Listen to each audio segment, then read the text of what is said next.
Ma'asyiral muslimat yang dimuliakan Allah Subhanahu wa taala, karena begini Bu, orang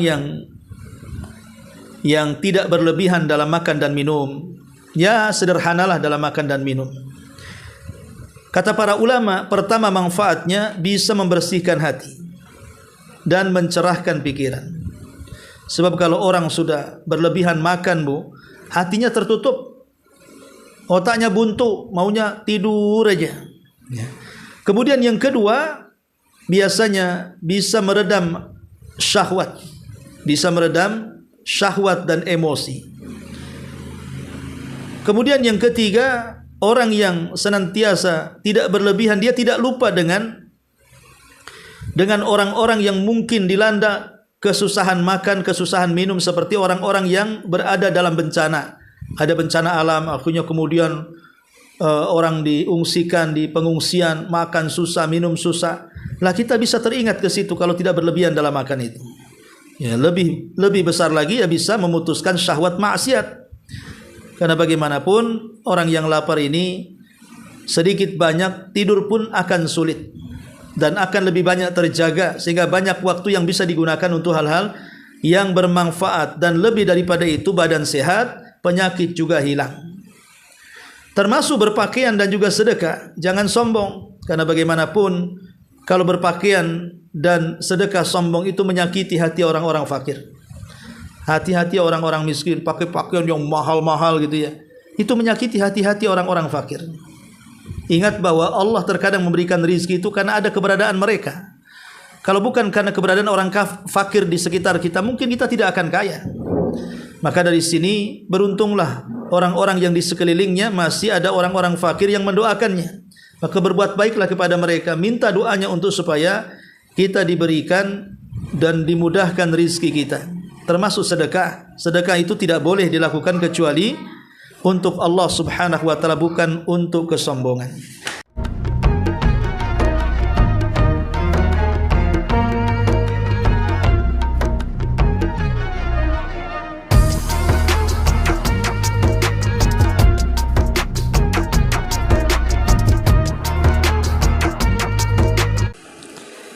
Baik, kita mulai. Bismillahirrahmanirrahim. Assalamualaikum warahmatullahi wabarakatuh. Alhamdulillah wassalatu wassalamu ala Rasulillah wa ala alihi wa sahbihi wa mawalah. Wa la haula wa la quwwata illa billahi wa ba'du.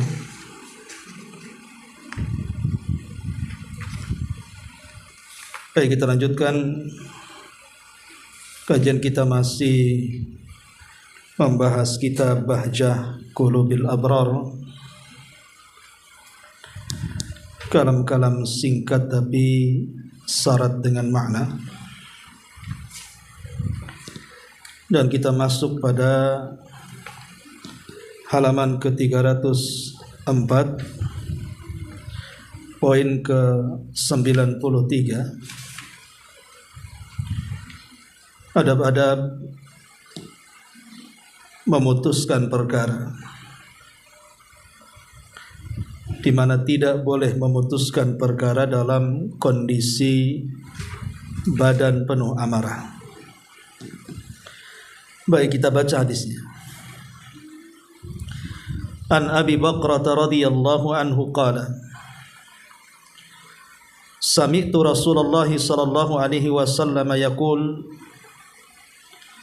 la yahkum ahadun baina itsnaini wa huwa ghadban, muttafaqun alaih. Dari Abi Bakrah radhiyallahu anhu, dia berkata, aku mendengar Rasulullah sallallahu alaihi wasallam bersabda, tidak boleh seseorang menetapkan hukum di antara dua orang yang berselisih dalam keadaan marah. Baik, ma'asyiral muslimat yang dimuliakan Allah Subhanahu wa taala. Hadis ini menjelaskan kepada kita tentang larangan seseorang yang menjadi hakim atau yang memutuskan sebuah perkara untuk menetapkan segala permasalahan di antara perselisihan manusia dalam kondisi dia sedang marah. Baik yang didamaikan itu urusan agama maupun urusan dunia. Karena ketika seseorang marah itu dipastikan pikirannya bisa berubah-ubah, bahkan bisa menyimpang. Lah terkadang penyimpangan pikiran ini berdampak buruk dari niat kebenaran. Bisa saja kemudian kebenaran bisa berubah menjadi sebuah kebatilan atau kebijakan yang harusnya menyelesaikan justru malah memperumit masalah. Contoh sederhana umpamanya ibu memiliki anak dan anak ini sudah menikah. Terjadi cekcok antara anak-anaknya. Maka orang tua yang akan mendamaikan tidak boleh ikut terbawa emosi. Sebab kalau ikut terbawa emosi dalam putusannya pasti tidak akan adil. Entah nanti putusannya jomplang sebelah, berpihak ke sebelah dan tidak adil ke yang lainnya, atau mungkin putusannya merugikan dua-duanya.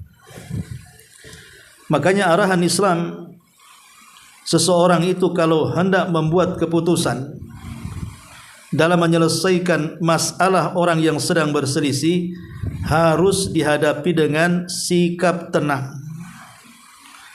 Mendengar dari dua kuping, jangan satu kuping. Tanya satunya apa masalahnya. Takut nanti kalau kita mendengar hanya satu pihak, isinya fitnah, isinya dusta, maka harus dari dua belah pihak. Baru dipertemukan, baru kemudian dicarikan solusinya. Karena bagaimanapun amarah ini, Bu, secara umum datangnya dari setan. Setan itulah yang memberikan was-was agar kita marah, sehingga kita tidak bisa memutuskan dengan keadilan. Sebab marah sendiri itu pengaruhnya sangat buruk sekali. Marah ini bisa memadaratkan hati kita, bahkan menghilangkan kecerdasan kita. Orang cerdas kalau marah jadi bodoh. Orang lembut kalau marah jadi keras. Karena marah ini bisa memadaratkan jiwa dan kecerdasan. Apalagi kalau seandainya marah ini tidak bisa terkontrol, Bu. Ini bisa mengakibatkan badan seseorang terserang stroke. Darah naik, tersumbat di otak, bisa saja kemudian mengalami hal-hal yang tidak diinginkan. Betapa banyak orang yang mati gara-gara marah, orang yang stroke gara-gara marah, orang yang terbaring gara-gara marah. Jadi bukan hanya membahayakan dalam putusan saja, tapi lebih kepada membahayakan badannya juga. Makanya kenapa dalam Islam itu seseorang harus berusaha tenang, jangan mudah tersulit emosi. Kalau lagi marah, segera ta'awudz kepada Allah Subhanahu wa ta'ala, berlindung dari godaan setan. Karena marah datang dari setan, langsung ta'awudz kalau sedang marah. Ma'asyiral muslimat yang dimuliakan Allah Subhanahu wa ta'ala, karena pengaruh marah ini mencakup segala hal. Pertama, pengaruh marah secara zahir, ya. Orang yang memberikan keputusan kalau dia lagi marah, Bu, itu menakutkan wajahnya. Bisa saja kemudian sadar ataupun tidak sadar, lisannya pun ikut marah.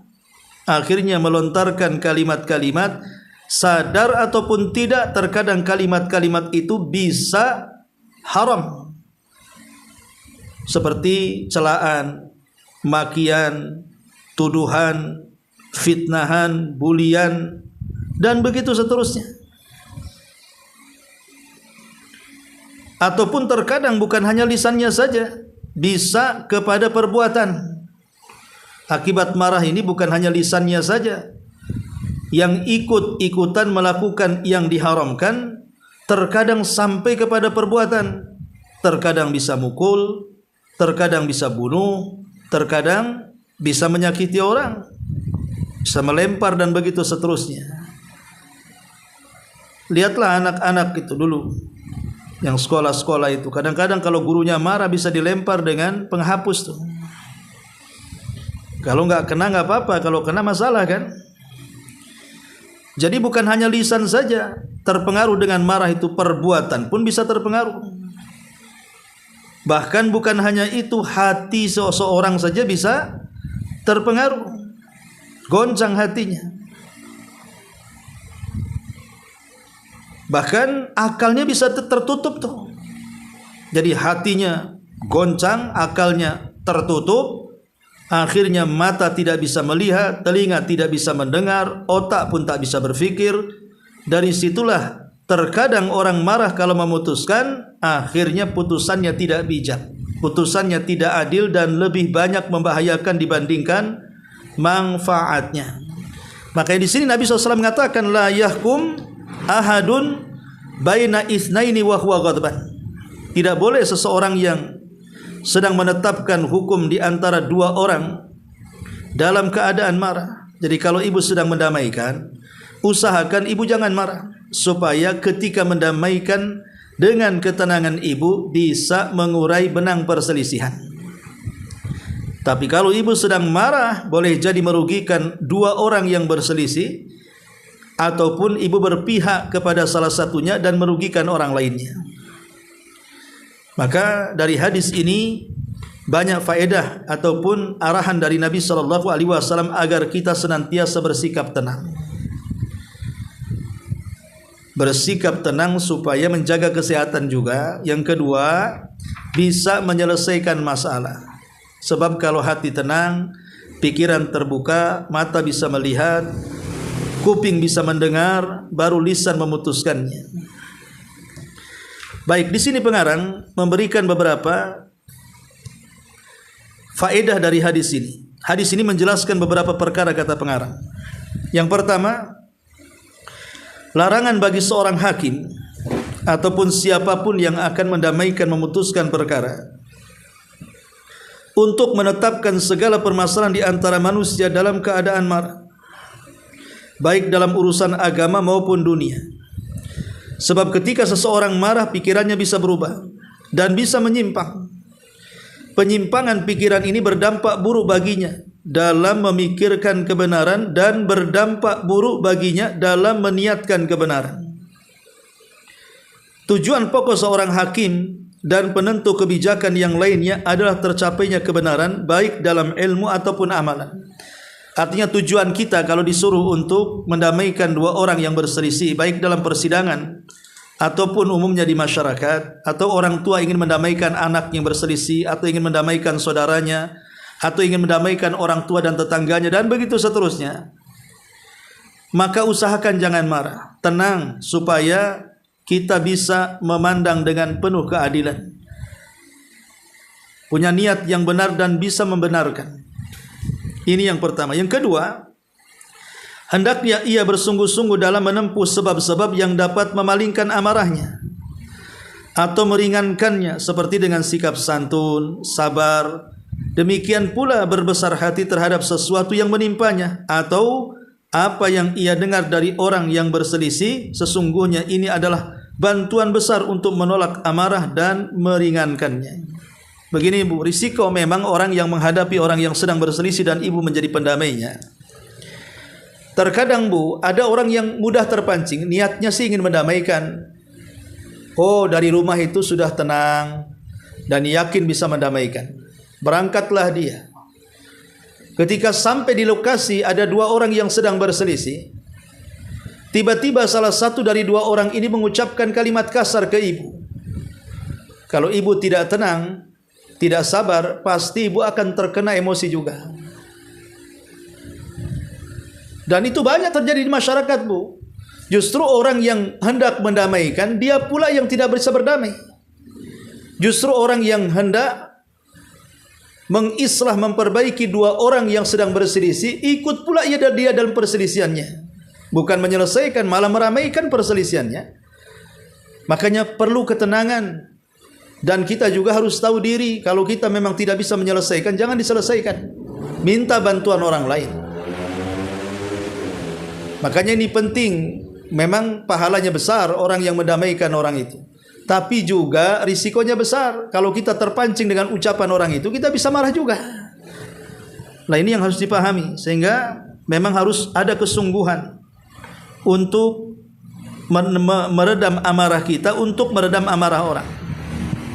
Jangan sampai kemarahan di hati orang berpindah pula kepada kita yang hendak mendamaikan amarah orang itu.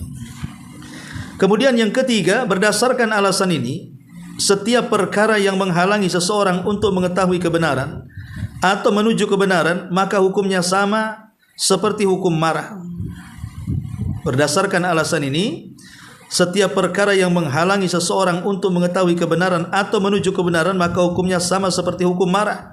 Seperti kegelisahan yang sangat lapar, seperti kegelisahan yang sangat lapar, haus, menahan buang air kecil, menahan buang air besar, atau sejenisnya dari perkara-perkara yang menyibukkan pikiran, baik yang semisal dengan amarah atau lebih besar darinya. Maksudnya begini, Bu.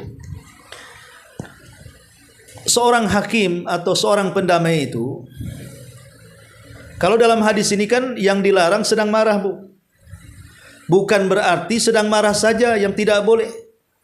Pokoknya apapun yang mengacaukan pikiran kita, ibu jangan mendamaikan orang.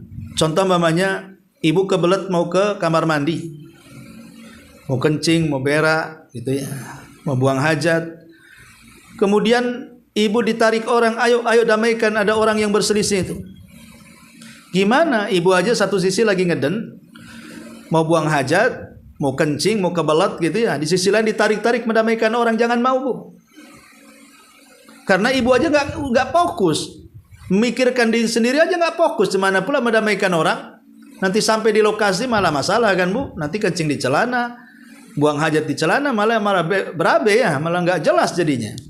Pokoknya nggak boleh. Seorang hakim juga sama. Pamannya waktu sidang, baru duduk di meja persidangan, tahu-tahu sakit perut, buang air dulu, buang air besar dulu, jangan dipaksakan, nanti nggak jelas ininya putusannya. Atau lapar banget gitu ya, tahu-tahu kita suruh mendamaikan orang, kita aja lapar mau makan gitu ya, maka itu juga bisa mengacaukan pikiran. Ini juga sama. Itulah bentuk kemaslahatan Islam dalam perdamaian.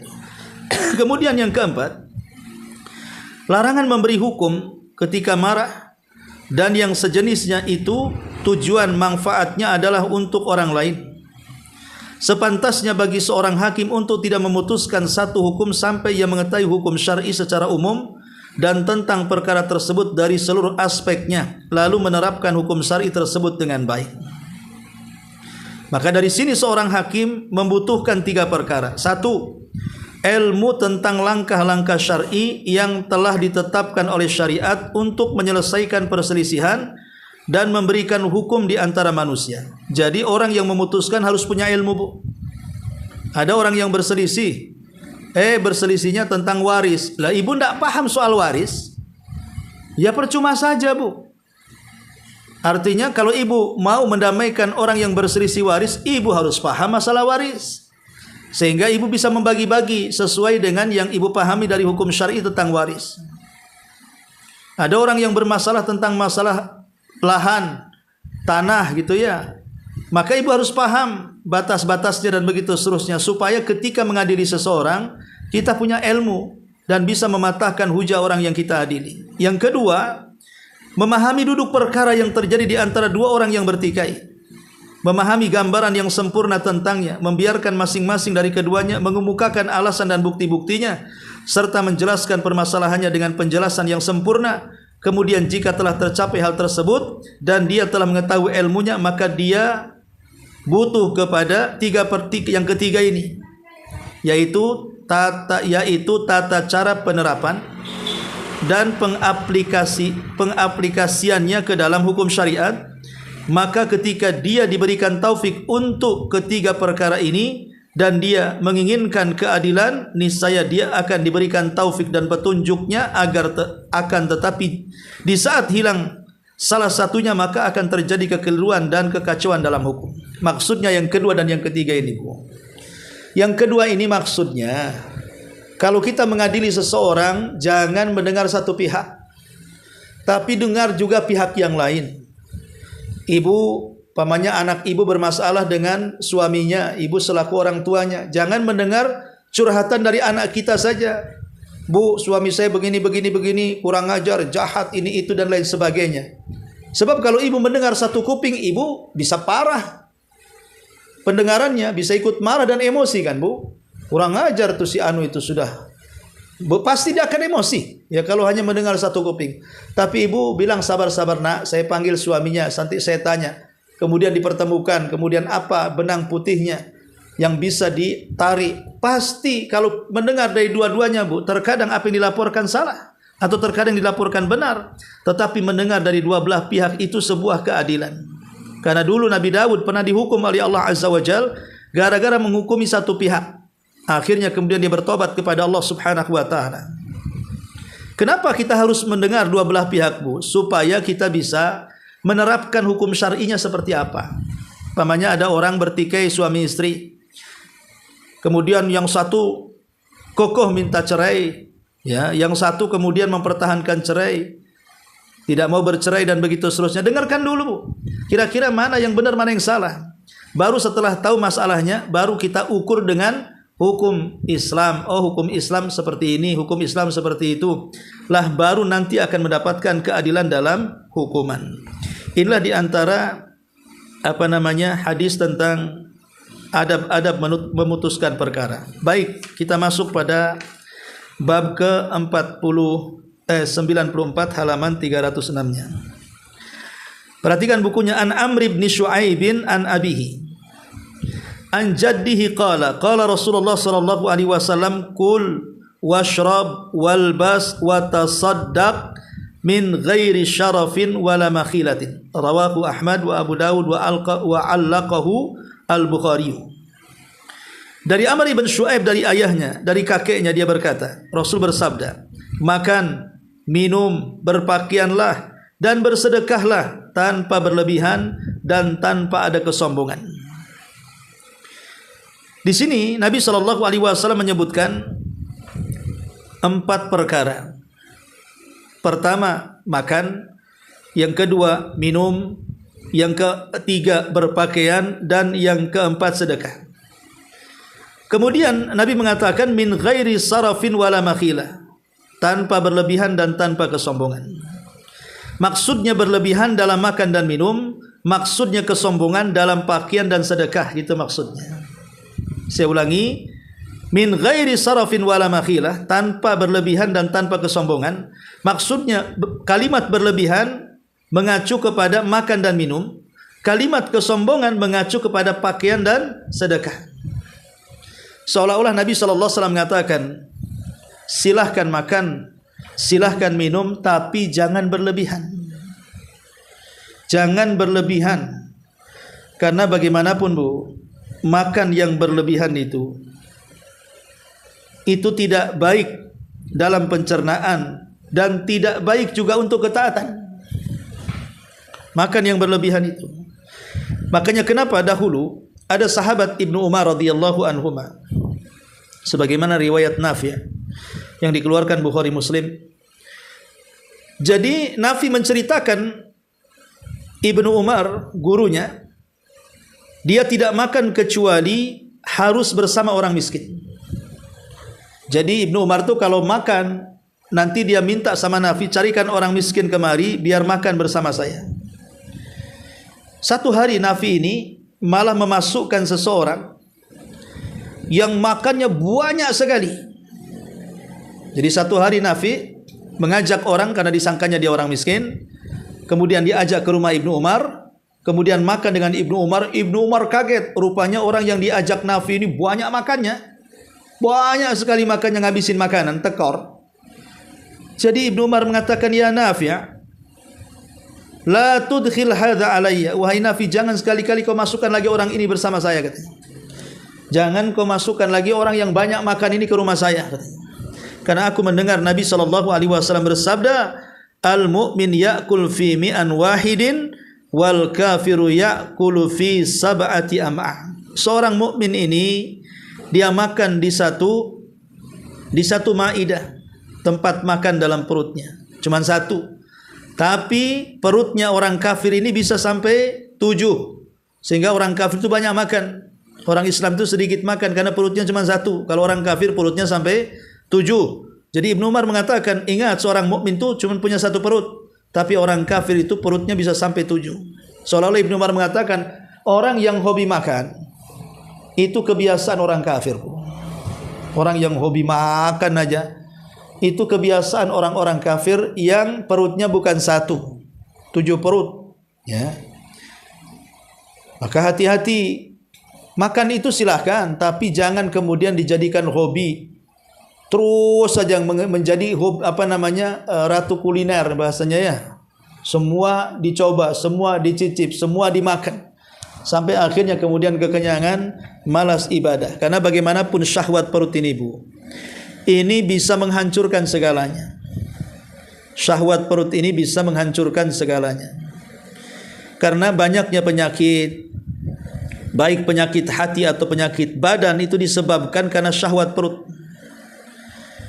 Karena syahwat perut ini biasanya mengarah kepada syahwat kemaluan.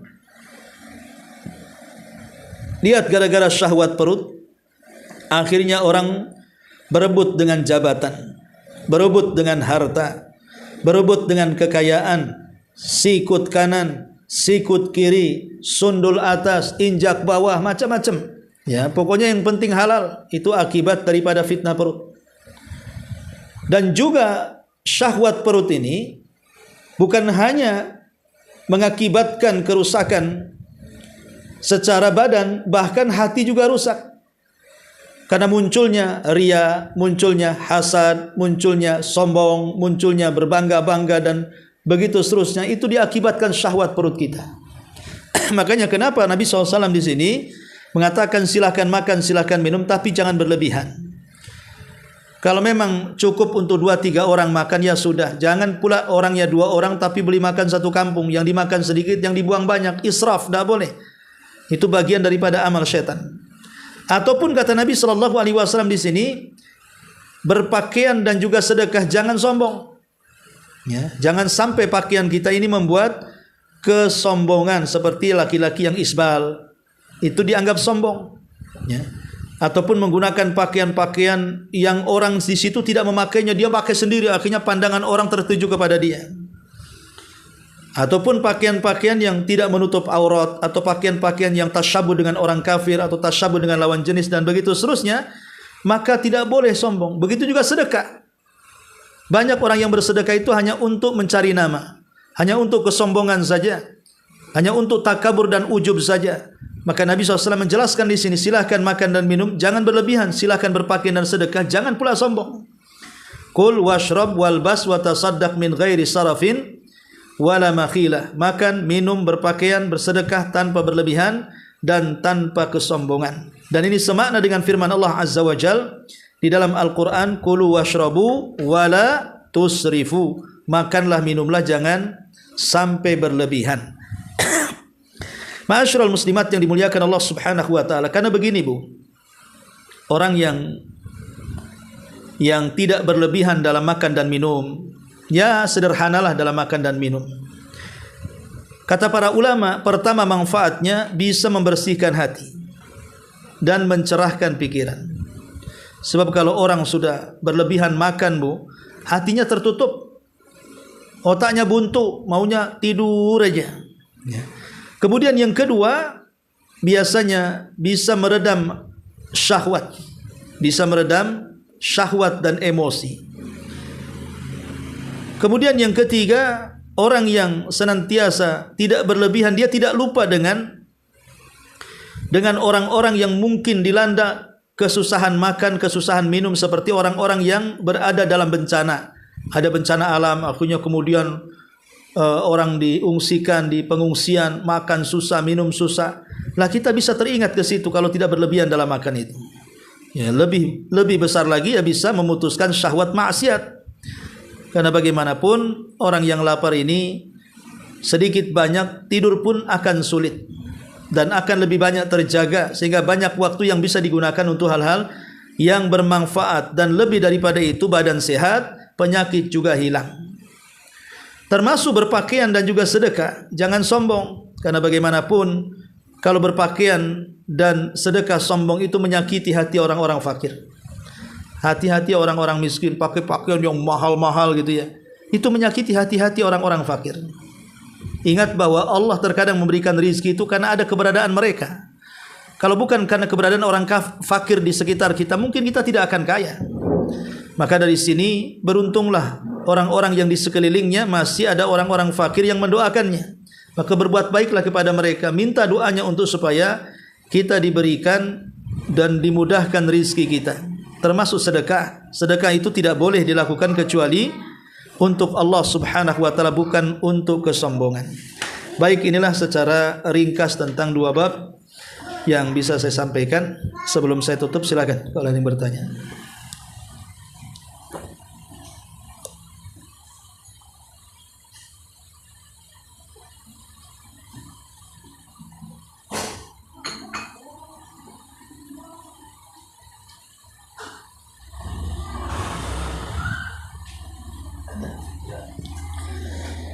Baik, kalau tidak ada, subhanakallahumma bihamdika asyhadu an la ilaha illa anta astaghfiruka wa atubu ilaik. Allahu ta'ala. Assalamualaikum warahmatullahi wabarakatuh.